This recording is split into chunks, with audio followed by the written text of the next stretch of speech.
Current 1 வருஷமாக cut பண்ணிட்டாங்க. Current இல்லை. ஆனாலும் கூட நாங்கள் கரண்ட் பில்லு மாதம் மாதம் கட்டிக்கிட்டு தான் இருக்கோம்.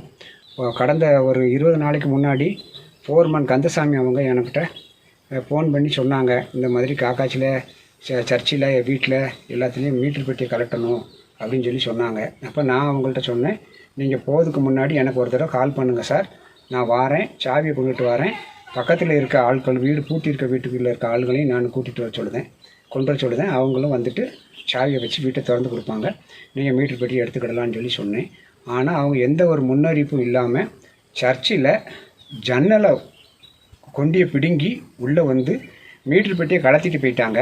நான் என் பிள்ளை பேர்காலத்துக்கு போயிட்டேன். போன இடத்துல நான் அங்கே இருந்துக்கிட்டேன். எங்களுக்கு இந்த வீடு கிடையாது, அதனால என் பிள்ளை வீட்டில் இருந்துக்கிட்டேன். நாங்கள் இல்லாத நேரத்தில் கம்பெனியும் ஈபியும் வந்து வீட்டை உடச்சி மீட்டர் பெட்டி எடுத்திருக்காங்க. அப்போ என்ன காரணம் யார் எடுக்க சொன்னா? அப்போ கம்பெனி எங்களை பைத்தியக்காரங்கன்னு நினச்சிக்கிட்டாங்களா? எங்களை விரட்டியும் விட்டுட்டு இப்படி பண்ணியிருக்காங்க. அப்போ என்ன செய்ய? எங்களுக்கு வீடு கிடையாது. வீடு இருந்தால் நாங்கள் அங்கேயே இருக்க போகிறோம். நாங்கள் வீட்டில் அம்மா அப்போ என்ன செய்வோம்? கம்பெனியில் பைசாவும் தரமாட்டுக்காங்க. எங்கள் நம்பர், ஃபோன் நம்பர் எல்லாம் ஆஃபீஸில் இருக்குது, எல்லா நம்பரும் இருக்குது.